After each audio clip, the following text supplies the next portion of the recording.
पंचायत के एक तरह से मुख्यमंत्री होते हैं मुखिया। तो मुखियाओं को भी विधानसभा में बुलाया जाए, एक सभा बने जहाँ पर हर पंचायत के मुखिया सीधा मुख्यमंत्री से अपनी समस्याओं को कह सके। लेकिन एसी रूम में बैठ के पॉलिसी बनाने से पॉलिसी कारगर नहीं होती है। और मैं कह दूं आपको, सुबह 5 बजे से लेके रात के 12 बजे तक जन समस्याओं को ही सुनता हूँ।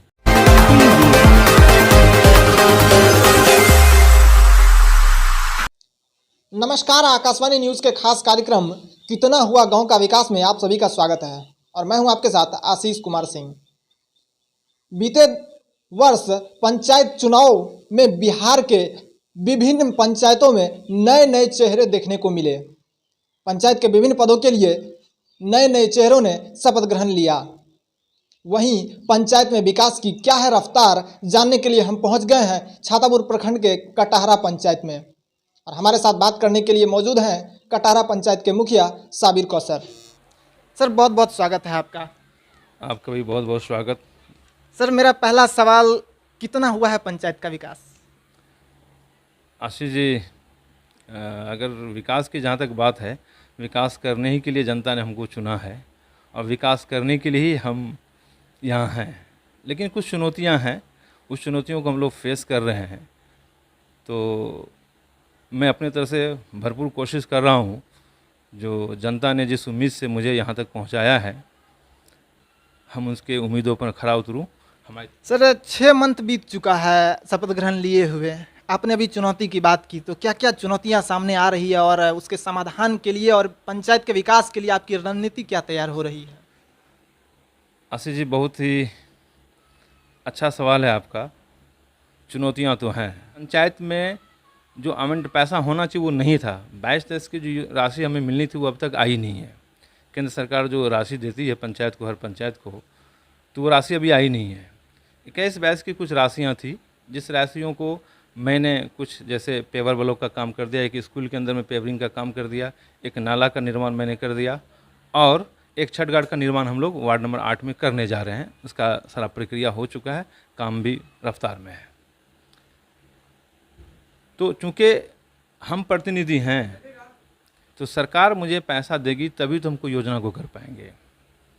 अब ये 6 महीना जो डिफरेंसेज आया है, तो इस डिफरेंसेज में जनता तो बहुत उम्मीद रखी हुई है, लेकिन पंचायत के अकाउंट में पैसा तो है नहीं, जिससे हम जनता की जो उम्मीद है उसको हम पूरा हो सके। तो ये सब चुनौतियाँ हैं।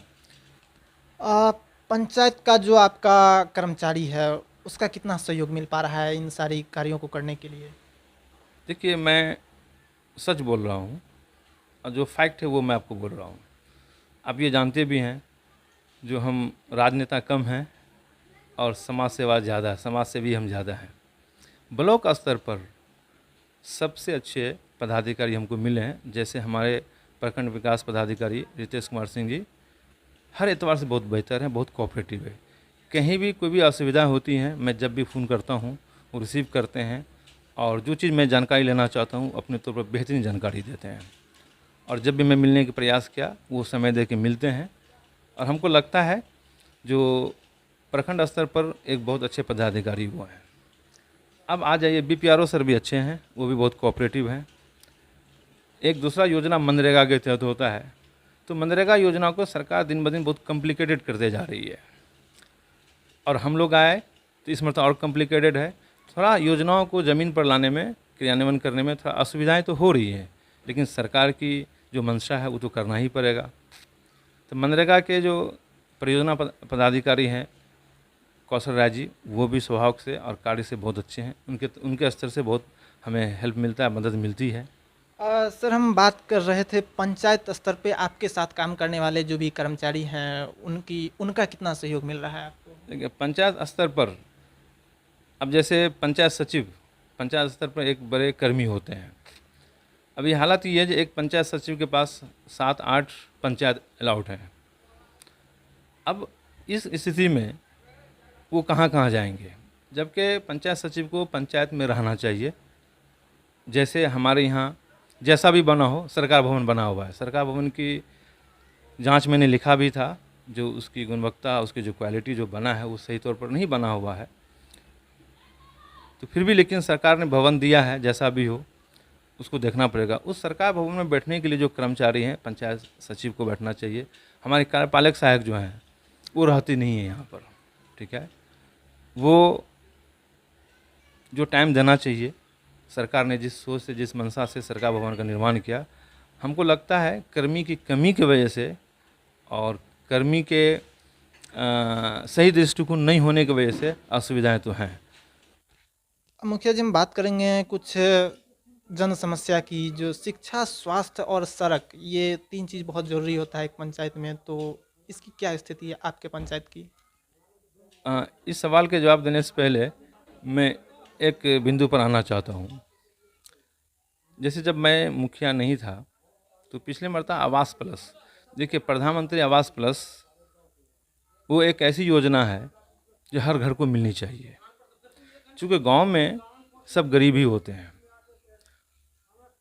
और मैं सरकार आपके माध्यम से माननीय मुख्यमंत्री नीतीश कुमार जी से आग्रह करना चाहता हूँ, जिस तरह से विधानसभा में कैबिनेट की मीटिंग होती है, विधानसभा में जैसे हमारे एमएलएज वगैरह बैठते हैं, क्यों नहीं जितने भी बिहार के मुखिया हों उनके साथ भी उनका वार्ता हो और वो विधानसभा में बुलाएं। क्योंकि एक्चुअली ज़मीनी लेवल पर यही लोग देखते हैं। एमएलए जो होते हैं, एमपी जो होते हैं, वो चुनाव जीतने के बाद क्षेत्र में कम ही नज़र आते हैं, जो फैक्ट है, जो सच्चाई है। तो उनको तो जन समस्या तो समझ में आ नहीं रहा है, लेकिन हमें 24/7 मुझे यहीं रहना है। और मैं कह दूं आपको, सुबह 5 बजे से लेके रात के 12 बजे तक जन समस्याओं को ही सुनता हूं, ठीक है। तो जब कहा जाता है मतलब जो ग्रामीण है वही देश की असल दिल है, तो समाज जो दिल में रहता है, जो दिल से जीते हुए प्रतिनिधि हैं, उसको सरकार तक अपनी बात पहुंचाने के एक माध्यम होनी चाहिए। आज के डेट में मीडिया एक बहुत बड़ा माध्यम है। आप बहुत अच्छा कार्य कर रहे हैं, जनता की आवाज़ को सुनते हैं, जनप्रतिनिधियों की आवाज़ सुनते हैं, उसी का बीच का एक सामंजस्य निकाल के आप सरकार तक पहुंचाते हैं। एक अच्छा कार्य है आपका। लेकिन क्या बेहतर होता जो 2 महीना, 4 महीना, 6 महीना में जितने भी मुखिया जीत के गए हैं, है ना, चूँकि विकास के कार्य मुखिया के प्रति होता है। चूँकि सरकार ने, कानून ने सबों के जिम्मेदारी को बांट दिया गया है। सरपंच का अपना कार्य क्षेत्र है, समिति का अपना कार्य क्षेत्र है, मुखिया का अपना कार्य क्षेत्र है। तो पंचायत के एक तरह से मुख्यमंत्री होते हैं मुखिया, है ना। तो क्यों नहीं एक व्यवस्था की जाए, सरकार तक आप ये आवाज़ पहुंचाइए, जो मुखियाओं को भी विधानसभा में बुलाया जाए, एक सभा बने जहां पर हर पंचायत के मुखिया सीधा मुख्यमंत्री से अपनी समस्याओं को कह सके। इससे क्या होगा, ज़मीनी लेवल की जो समस्याएं हैं, जो सरकार तक नहीं पहुंच पाती हैं। देखिए, एसी रूम में बैठ के पॉलिसी बनाने से पॉलिसी कारगर नहीं होती है। पॉलिसी तब कारगर होती है जब गांव देहात के ज़मीन पर बैठ के, दुबरी पर बैठ के आप पॉलिसी बनाएंगे तो वो पॉलिसी कारगर होती है, क्योंकि वास्तविकता होती है ना। और जब तक सरकार वास्तविकता को नहीं देखेगी तो फिर तो समस्या का हल नहीं हो, समस्या वहीं की वहीं रह जाता है। सर, हमारा सवाल अभी वही है, जो पंचायत में शिक्षा, स्वास्थ्य और सड़क, ये 3 चीज़ की क्या स्थिति है जो अभी तक आपको नज़र में आया है? शिक्षा, स्वास्थ्य और सुरक्षा।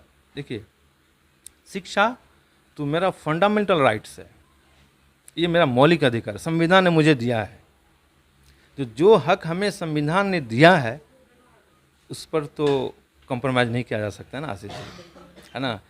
तो शिक्षा के क्षेत्र में अभी हम लोग लगातार सुपौल से भी, छतरपुर से भी पदाधिकारी लोग आते हैं, और हम अपने स्तर पर भी स्कूल को बहुत ज़्यादा टाइट किए हुए हैं। भाई, आपका जो समय है, समय सारणी जो आप जितना स्कूल आपका चलता है, आप स्कूल में आइए और स्कूल में बच्चों को पढ़ाइए। हाँ, स्कूल में कुछ सुख सुविधा की कमी है। अब स्कूल का जो मामला है, सरकार उसको आवंटन देती है, उसका निगरानी तो होनी चाहिए ना। पैसा आता है तो स्कूल में सही व्यवस्था हो। बहुत ऐसा स्कूल्स हैं जहाँ पर स्कूल में बेंच डेस्क नहीं है, बोर्ड नहीं है। बहुत ऐसे मेरे स्कूल है, मैं शिक्षा के बारे में क्या बताऊँ। बहुत टीचर, मैं जांच में था, बहुत टीचर से मैंने बच्चे को पढ़ा रहे थे, तो मैंने उसकी स्थिति देखा, तो मैं नहीं कह सकता ऑन द माइक, है ना। शिक्षा की स्थिति को हमें मजबूत करनी पड़ेगी। क्यों?